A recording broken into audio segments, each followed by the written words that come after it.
दूर किया और गोवर्धन उठा करके भगवान ने दुनिया के लोगों को बताया कि अगर हम प्रकृति की रक्षा नहीं करेंगे तो प्रकृति हमारी रक्षा नहीं करेगी। प्रत्येक व्यक्ति को प्रकृति की रक्षा करनी चाहिए। हम अपना जन्मदिन मनावें तो एक वृक्ष जरूर लगाएं। मैरिज एनिवर्सरी आ रही, उसमें एक वृक्ष जरूर लगाएं,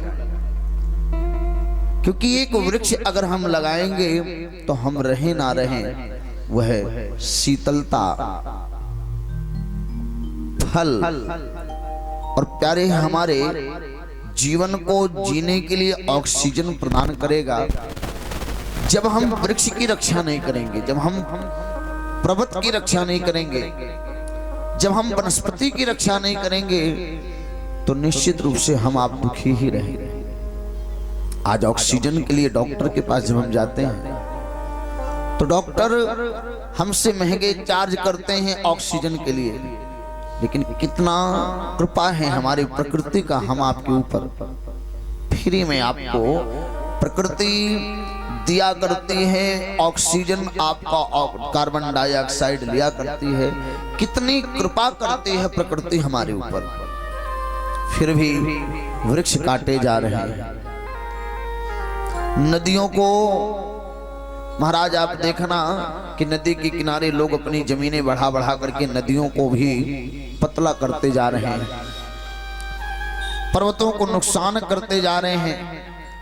प्यारे भगवान ने गोवर्धन दान लीला इसीलिए किया कि हम अपने प्रकृति की रक्षा करें। जब हम प्रकृति की रक्षा करेंगे तभी हमारे संस्कृति की रक्षा हो पाएगी, अन्यथा नहीं हो पाएगी। एक बात आप सभी को बता दूं, आप दुनिया में कितने बड़े विद्वान बन जाइए, कितना धन वैभव से युक्त हो जाइए, लेकिन अगर आपके पास भगवान के लिए प्रेम नहीं है तो आपके जीवन में कुछ भी नहीं है। प्रेम है तो समझना संसार का सारा वैभव आपके पास है। प्रेम है तो मेरा परमात्मा आपके पास है। प्रेम बिना रीझे नहीं मेरे नटवर नंद किशोर। प्रेम के बिना मेरा परमात्मा कभी रीझता नहीं है। संतों ने कहा है कि प्रेम बिन कुछ भी तो डेरा लो तो मैं लेता नहीं। प्रेम से एक फूल दे दो तो हमें स्वीकार है। और प्यारे प्रेम बिन सुनी पुकारे उसकी मैं सुनता नहीं, और प्रेम वाले भक्त का भरपूर मुझ पे भार है। प्रेम से भगवान को पुकारो, भगवान निश्चित रूप से आएंगे। मानस जी में गोस्वामी जी ने लिखा है कि हरि व्यापक सर्वत्र समाना, हरि व्यापक सर्वत्र समाना, हरि व्यापक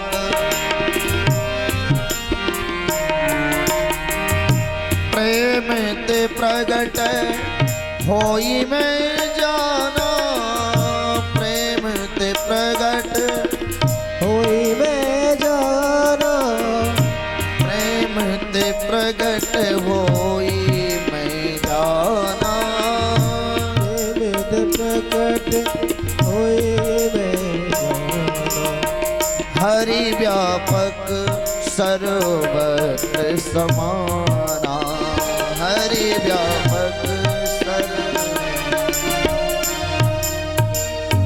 प्यारे भगवान को प्रेम से ही पाया जा सकता है। नारद भक्ति सूत्र में लिखा है कि भुक्ति मुक्ति स्पृहा यावत् पिचासी हृदय वर्तते, मावत प्रेम सुखस्यात्र कथम अभ्युदयो भवेत।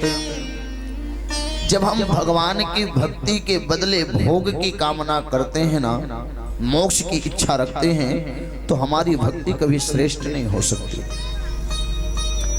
भगवान से प्रेम करिए और कहिए कि प्रभु मैं अगर मांगूं तुम्हें तो कुछ न देना तुम मुझे, वरना भक्त नहीं मजदूर हो जाऊंगा। मैं अगर मांगूं, मैं भूल करूं तो आपसे निवेदन है आप वो भूल मत करना, क्योंकि फिर मैं भक्त नहीं रह जाऊंगा, मैं मजदूर हो जाऊंगा। और प्रभु फिर मैं तो जितना दिन भर आपका सेवा करूंगा उसके बदले आपसे कुछ ले लूंगा, आपका हमारा हिसाब बराबर हो जाएगा। आज मेरे कृष्ण गैया चराने के लिए वन में गए हुए हैं। अब बताओ भगवान को तो कभी भूख लगती नहीं, क्योंकि भगवान कौन है? बोले मल मूत्रादि विकार रहिता पूर्ण श्लोका प्रकृतिता। भगवान के शरीर में मल नहीं है, मूत्र नहीं, विकार नहीं है, तो भगवान को भूख कैसे लग सकती है?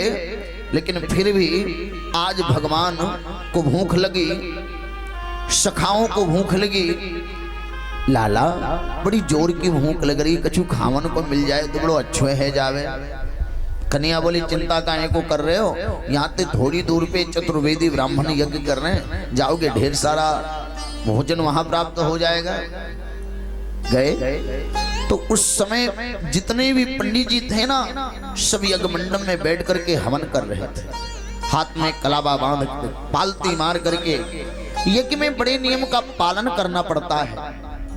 बच्चे पहुंचे, हे भूमि देवा शृणुत कृष्णस्यादेश कारिण प्राप्तानि तम भद्रमो गोपानो रागचोदितान।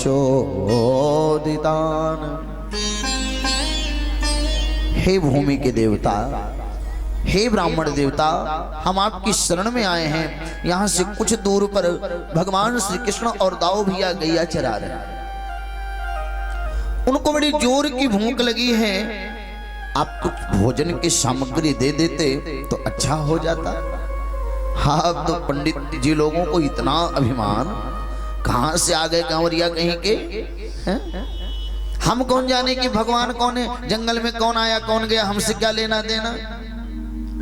एक बात बता दें, अभिमान दूसरे का नहीं बिगाड़ता, अभिमान अपना ही बिगाड़ता है।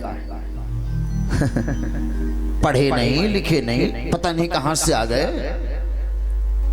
ये गए और जैसे जाकर के भगवान के पास पहुंचे, भगवान बोले क्यों भैया, ले आए खावन को कछु, खावे के ताई कछु ले आए?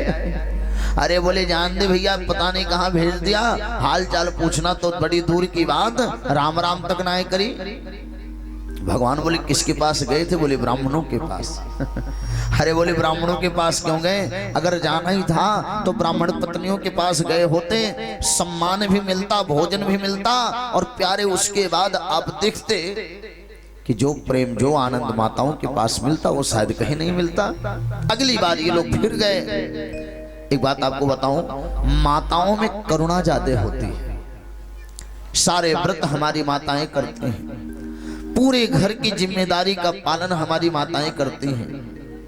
और आपने देखा होगा कि पुरुषों की संख्या भले कम रहे, लेकिन माताओं की संख्या तो महाराज दिन दूनी रात चौगुनी बढ़ती जाती है कथाओं में।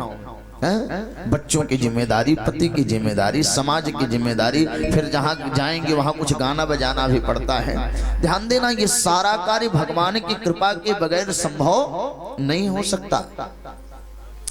पुरुषों का कहाँ फुर्सत मिलता है कथा सुनने का, ईमानदारी से बताइए हैं? उनको तो जल्दी मौका मिलता नहीं हो, तो बेचारे मौका निकाल करके भगवान की कथा में आ जाते हैं। ताश का पत्ता खेलना हो टाइम मिल जाएगा, हैं? समाज में बैठ करके किसी की निंदा करनी हो टाइम मिल जाएगा, किसी की बुराई करनी हो टाइम मिल जाएगा। लेकिन माताओं की बराबरी कौन कर सकता है?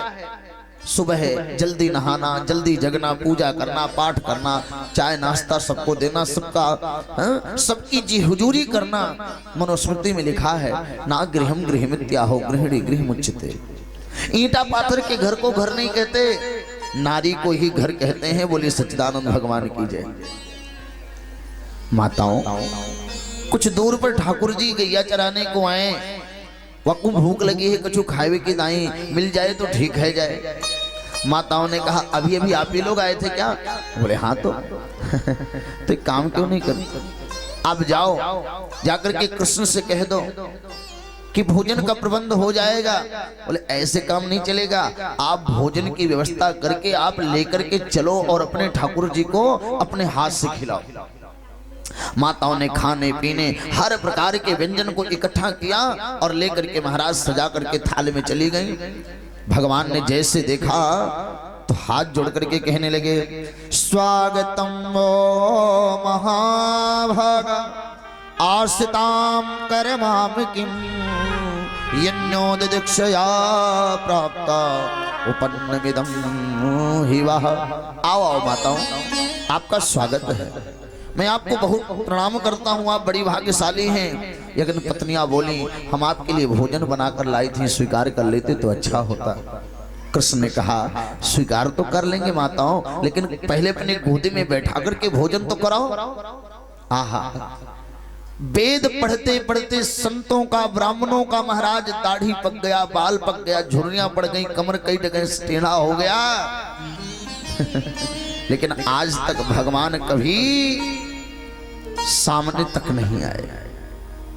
इन्होंने न पूजा किया, न पाठ किया, न भजन किया, न जप किया, लेकिन उसके बाद भी भगवान इनकी गोदी में बैठ करके महाराज भोजन करने जा रहे हैं। अब ईमानदारी से बताइए, माताओं के भाग्य को आप लोग क्या कहेंगे? हैं? माताओं के जैसा कोई भाग्यशाली हो सकता है क्या कोई? अरे जो पूरी दुनिया को भोग लगाता है, जो पूरी दुनिया को भोजन कराता है, वो आज माताओं की गोदी में बैठ करके भोजन कर रहा है। हम लोग भगवान को कुछ खिला सकते हैं क्या? है हमारी औकात भगवान को कुछ खिलाने की? हाँ? संत कहते हैं कि लगाना भोग कुछ तुमको कि अपमान करना है, और जगत का पेट जो भरता उसे कैसे खिलाऊं मैं। अजब है रान हो भगवन तुम्हें कैसे मनाऊं मैं। जो पूरी दुनिया का पेट भरता हो, जो पूरी दुनिया को खिलाता हो, चर अचर संपूर्ण प्राणियों को जो भोजन कराता हो, उसको हम भोजन करा सकते हैं क्या? हमारी औकात है कि हम भगवान को भोग लगा सके, भगवान को भोजन करा सके? लेकिन ध्यान देना, भक्ति में बड़ा सामर्थ्य होता है, भक्ति में बड़ी शक्ति होती है। और प्यारे, जब भोजन कराने के बाद माताएं रोने लगी, कृष्ण ने कहा, माताओं रो क्यों रही हो? कहा कि लाला, जब हम आ रही थी ना, तो हमारे पंडित जी बड़े क्रोध में थे, और ऐसा लग रहा था कि जब मैं यहां से लौटूंगी तो हमारा यहां आना बहुत भारी पड़ने वाला है। भगवान ने कहा, माताओं चिंता मत करो, अब जब यहां से जाओगी ना, तो जो आपके ब्राह्मण देवता आपको देख करके क्रोधित हो रहे थे, जब यहां से जाओगी तो जो सम्मान आज तक आपको नहीं मिला, वह सम्मान आज आपको मिलेगा। मैं गारंटी के साथ कहता हूं, बोले सच्चिदानंद भगवान की जय। जो सम्मान आज तक आपको नहीं मिला, वह सम्मान आज आपको मिलेगा, मैं गारंटी के साथ कहता हूं। और इसके बाद माताएं जब वापस जाने लगी, तो प्यारे जरा ध्यान से सुनना, ब्राह्मण हाथ में फूल की माला लिए खड़े हैं, आओ आओ देवियों, आपका स्वागत है, आपका स्वागत है। माताएं तो आश्चर्यचकित रह गई, हे भगवान, जो इतने क्रोध में थे, भेजते समय ऐसा लग रहा था कि ये तो मुझे महाराज लौटते समय मार ही डालेंगे। इतना परिवर्तन, इतना बदलाव, आखिर ये हुआ कैसे? ब्राह्मणों ने हाथ जोड़ करके कहा कि धिग जन्म नास्त्र विद्या धिग बहो ज्ञाताम धिग कुलम धिग क्रियादक्षम विमुखाए तो धोक्षजे। हमारे कुल को धिक्कार, हमारे जीवन को धिक्कार, हमारी इस विद्या को धिक्कार, हम भगवान से विमुख हो गए। ऐसा भाव जागृत हुआ। प्यारे आंख में आंसू भर करके चरणों में प्रणाम करने लगे। माताओं ने कहा, क्या करते हैं आप मुझे प्रणाम करते हैं? देवियों, तुम बड़ी भाग्यशाली हो, हम तो माला जपते रह गए, स्वाहा स्वाहा करते रह गए, पता नहीं हमारा स्वाहा भगवान को स्वीकार हुआ कि नहीं हुआ। तुम कितनी भाग्यशाली हो जो भगवान को अपनी गोदी में बैठा करके भोजन करा करके आ रही हो। बोली सच्चिदानंद भगवान की जय। हाँ, माताओं ने हाथ पकड़ लिया, कहा यह सब आपका ही आशीर्वाद है। एक बात आप सभी को बता दूं, जीवन में अगर घर को अच्छे ढंग से संभालना है ना, तो थोड़ा सा संतोष करके रहना सीखो। हैं? आज तक किसी की इच्छाएं पूरी नहीं हुई, जो आपकी इच्छा पूरी हो जाएगी। इस नाते जो मिला, जितना मिला, जैसे मिला, उसी में संतुष्ट रहने का प्रयास करो और भगवान से कहो कि जितना दिया सरकार ने मुझको, उतनी मेरी औकात न थी। ये तो रहमो करमो बस उनका था, और मुझ में कोई ऐसी बात न थी। आपने जितना मुझे दिया है वो मेरी औकात से बढ़कर, मेरे पास ऐसा कुछ नहीं है जो मैं आपके लिए कुछ कर सकूं प्रभु। ये तो आपकी कृपा है जो आपने अपने चरणों से लगा रखा है। किसी गांव में एक बहू आई, तो जब बहू आई तो उसने देखा कि हमारी जो सास है अपने सास का इतना अनादर करती है। घर के बाहर एक टूटी सी महाराज झोपड़ी में अपने सास का आसन लगाया है, शरीर पर मैला कुचैला वस्त्र पहनाया हुआ है, मलमूत्र से महाराज पूरा शरीर एकदम लिपटा हुआ है। एक दिन की बात, बहू ने आकर के अपने सास का पांव दबाना शुरू कर दिया। शरीर साफ किया, नहलाया धुलाया, वस्त्र बदला, तो सास को चिढ़ हो गई। बोले अरे इतना सेवा कर रही तो अपने हमारी सास का। कहा कि मेरी माँ ने कहा है कि बिटिया जब अपनी ससुराल जाना तो बड़े बुजुर्गों का सम्मान करना, बड़े बुजुर्गों का सम्मान करने से घर में धन आता है, लक्ष्मी आती है, पद बढ़ता है, प्रतिष्ठा बढ़ता है। इसलिए मैं स्वागत कर रही हूँ, सम्मान कर रही हूँ, सेवा कर रही हूँ। और मेरी माँ ने कहा है कि आज के बाद यहाँ की तुम्हारी सारी परंपरा हो गई समाप्त। अब इसके बाद जब तुम अपने मायके से ससुराल जाओगी ना, तो ससुराल में जैसे जैसे बड़े करेंगे वैसे वैसे तुम भी करना। तो सास ने कहा कि एक बात बता बहू, जैसे हम अपने सास के साथ कर रहे हैं वैसे तू भी करेगी क्या? बोले माता जी हमारी अम्मा ने जो कहा हम तो वही करेंगे। क्योंकि अम्मा ने कहा है कि घर के बड़े बूढ़े जो करेंगे वही तुम भी करना। तो कहा कल जब मैं बूढ़ी हो जाऊंगी तो तू भी मुझे घर के बाहर कर देगी? बोले हम तो ये नहीं कहेंगे कि बाहर कर देंगे, लेकिन मेरी माँ ने कहा कि जैसे जैसे घर के लोग करेंगे वैसे वैसे करना। तो उसने क्या किया, अपने सास को घर में बुला लिया। अच्छा, अब फटा पुराना कपड़ा दे दिया, तो जो कपड़ा पहनाने के बाद उसको भींचती तो उसको रख लेती। बोले बहू ये क्या करेगी? बोले हम भी इकट्ठा करके रख रहे हैं, कल को जब आप भी बूढ़ी होंगे तो हमको भी तो यही करना है। बोले ऐसा क्यों करेगी? बोले मेरी माता जी ने कहा है कि बड़े बुजुर्ग जैसे करें वैसे घर में करना। बोले सच्चिदानंद भगवान की।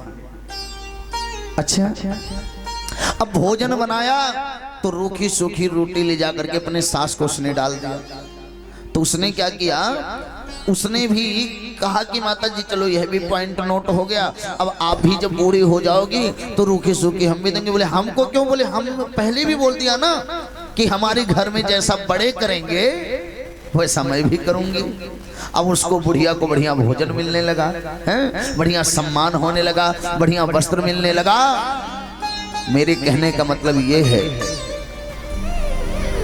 कि एक घर में सास बहू का सम्मान करे, बहू सास का सम्मान करे, पिता पुत्र का सम्मान करे, पुत्र पिता का सम्मान करे, भाई भाई का सम्मान करे, तो प्यारे आपको मंदिर ढूंढना नहीं है, आपका घर ही मंदिर बना हुआ है। बोले सच्चिदानंद भगवान की जय।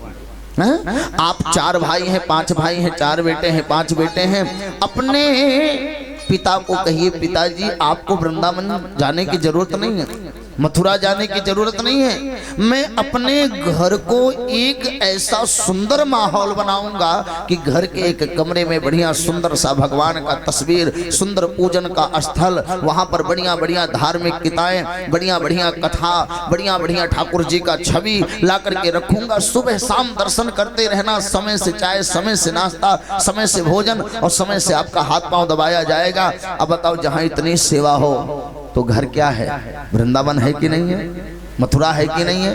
हैं? वो घर घर नहीं है, वो घर वृंदावन है, मथुरा है, बरसाना है। एक बार इस तरह से घर को बना करके तो देखो मेरे प्यारे। बोले सच्चिदानंद भगवान की जय। पिताजी को आप मथुरा पहुंचा दीजिए, गया ठाकुर द्वारा बद्री नारायण करा दीजिए, ये बहुत बड़ी बात नहीं है। घर को ही मथुरा बना दीजिए। मन मथुरा दिल द्वारिका काया काशी जान, मन को ही मथुरा बना दीजिए, दिल को ही द्वारिका बना दीजिए, काया को काशी बना दीजिए। तो प्यारे ब्राह्मणों ने अपनी पत्नियों का सम्मान किया। और इस कथा से शिक्षा क्या मिलती है कि जीवन में कितने भी विद्वान बन जाओ, लेकिन अपने विद्वानता का अभिमान मत करना, क्योंकि भगवान विद्वानता से नहीं रीझता, भगवान कर्मकांड से नहीं रीझता, भगवान अन्य किसी विषयों से नहीं रीझता। भगवान अगर रीझता है तो केवल भाव से रीझता है। बोले सच्चिदानंद भगवान की जय। भाव नहीं है तो आप 1 घंटा वेद मंत्र बोलते रहो, बिना भाव के वह मंत्र सफल होने वाला नहीं है। मैं ये नहीं कह रहा हूं कि वेद मंत्र का कोई प्रभाव नहीं है, शास्त्र का कर्मकांड का कोई प्रभाव नहीं है, लेकिन आप उस कर्मकांड के प्रभाव को, वेद के प्रभाव को जब भाव में बदल देंगे तो उसका प्रभाव और हो जाएगा। बोले श्रीमन नारायण भगवान की। अब इसके बाद भगवान श्री कृष्ण ने अपने भक्तों को वैकुंठ का दर्शन कराया है। अब इसके बाद भागवत का प्राण, जिसको हम कहते हैं रास लीला। क्या कहते हैं? रास लीला। रास लीला क्या है? बोले रसो वैस्रह, जिसमें संपूर्ण रस ही भरा हुआ है। भगवान की उस पावन लीला का नाम क्या है? रास लीला। रस माने होता है ब्रह्म, इसमें अण प्रत्यय हो जाने से रास बना, यानी कि ब्रह्म की लीला का ही नाम क्या है? रास लीला। अब एक बात आपको बता दूं, रासलीला कहां से शुरू होती है? बोले भगवान श्री कृष्ण अपने अधरों पर बांसुरी रखते हैं और बांसुरी को रख करके मेरे भगवान बांसुरी बजाते हैं। आहा, कितनी सुंदर बांसुरी मेरे ठाकुर जी बजाते हैं। अब आप पूछेंगे बांसुरी कौन है? बोले ये बांसुरी हनुमान जी हैं। वृंदावन की गली में श्याम गैया थे चराते, हनुमत बने थे बंसी घनश्याम थे बजाते। ये बांसुरी कोई और नहीं, ये बांसुरी तो साक्षात हनुमान जी बन सस्तु स्वयं रुद्र। भगवान शिव ही बांसुरी बने हैं। और प्यारे जब बांसुरी बजी, निसम गीतम ननंग वर्धनम ब्रज स्त्रियम कृष्ण गृहीत मानसा, आजन्मन्यो ललित्योत्तमासयत्र कांतो जवलोल कुंडलाः। हे परीक्षित, जो गोपी जिस कार्य में थी अपना सारा कार्य छोड़ करके भगवान के पास पहुंच गए। कोई सुध तज, कोई सेज तज, कोई भूषण कोई चीर, और कोई पै तज कोई पाग तज, गई जहां बलवीर। एक ग्वालिन गाय दुह रही थी और जैसे ही बांसुरी का धुन कान में गया ना, बाल्टी को रखा नीचे। अब वो बेचारी गाय को धोते जा रही, दूध कहाँ गिर रहा है उसको पता नहीं, बस खाली दोहते जा रही। बस एक भोजन बना रही थी, भोजन में महाराज नमक पड़ेगा, रामरस पड़ेगा, तब तो भोजन का स्वाद होगा। लेकिन जैसे बांसुरी की धुन कान में गई, इसने भोजन में नमक के बदले क्या डाल दिया? शक्कर डाल दिया। बोले सच्चिदानंद भगवान की जय। बांसुरी की धुन सुन करके एक अपने लाला को गोदी में खिला रही थी और प्यारे बांसुरी की धुन सुनते सुनते लाला को ला करके बिस्तर पर सुला करके बड़े प्रेम से नृत्य करने लगे। एक अपने पति का आसन लगा रही थी, कुछ बिछाया और कुछ बिना बिछाए चली गई भगवान से मिलने। ऐसी स्थिति आ गई कि लहंगा बांध्यो शीश पर और चुनरी बांध्यो पाँव, और पतियन रोके ना रुकी, गई जहां ब्रजवा। लहंगा कहाँ पहना जाता है? बोले पाँव में, तो उसको शीश पर बांध लिया। चुनरी कहाँ रखा जाता है? बोले सर पे, तो उसको कहाँ बांध रही है? बोले पाँव में बांध रही। बोले सच्चिदानंद, ये परिस्थिति थी भगवान के बांसुरी की। बांसुरी की धुन को सुनने के बाद गोपियों की आहा, आंख में आंसू है, हृदय आनंदित है। शरीर पुलकायमान है, रोम रोम अलंकृत हो रहा है और प्यारे सभी गोपियां भगवान के पास जाकर के खड़ी हो गए। भगवान ने देखा और भगवान लगे स्वागत करने। स्वागतम वो महाभागा प्रियम किम करवाणि ब्रजस्यानामयं कश्चित् भूता आगमन कारणम। आओ आओ सुंदरियों, आपके आने से हम धन्य हो गए, आपका स्वागत है। आपका कौन सा प्रिय कार्य करूं? ब्रज में सब कुशल से तो है ना? इतनी रात में आने का कारण क्या है?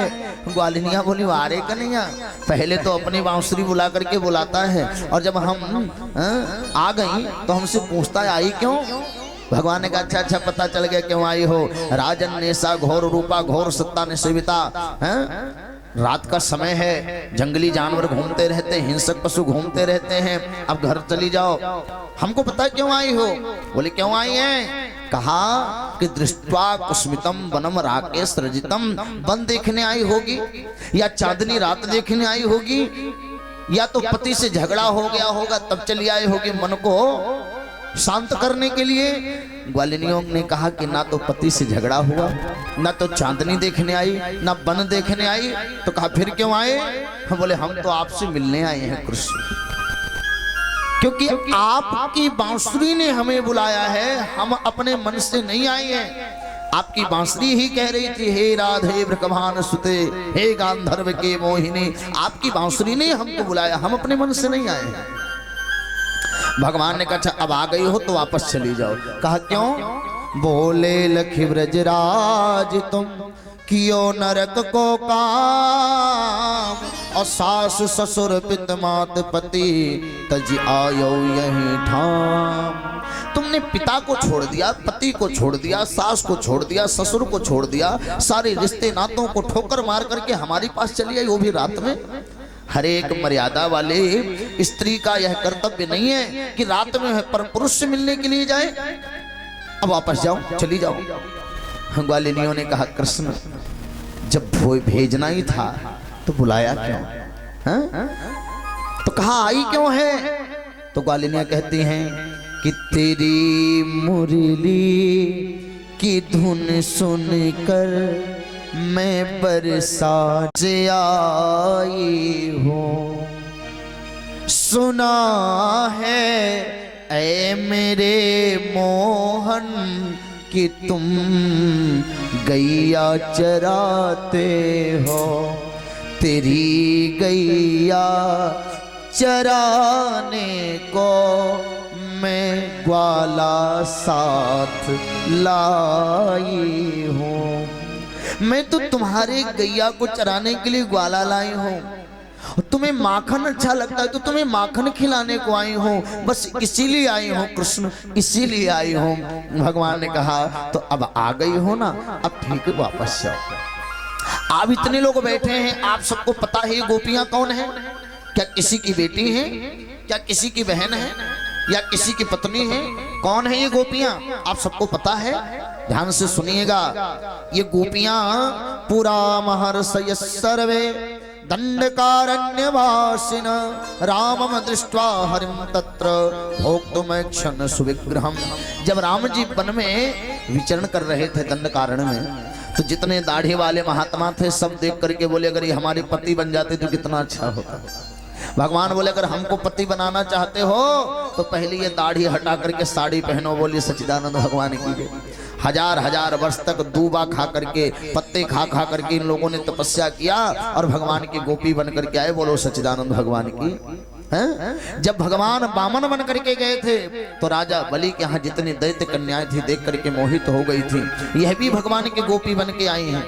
और सुनिए, जब भगवान कछुआ बने तो मछलियों की जितनी बेटियां थी सब देख करके भगवान को मोहित हो गई, वह भी बाद में गोपी बन करके आई। वेद की जो ऋचाएं हैं वो भी गोपी बन करके आई, और चंद्रमा की 16 कलाएं ये भी गोपी बन करके आई।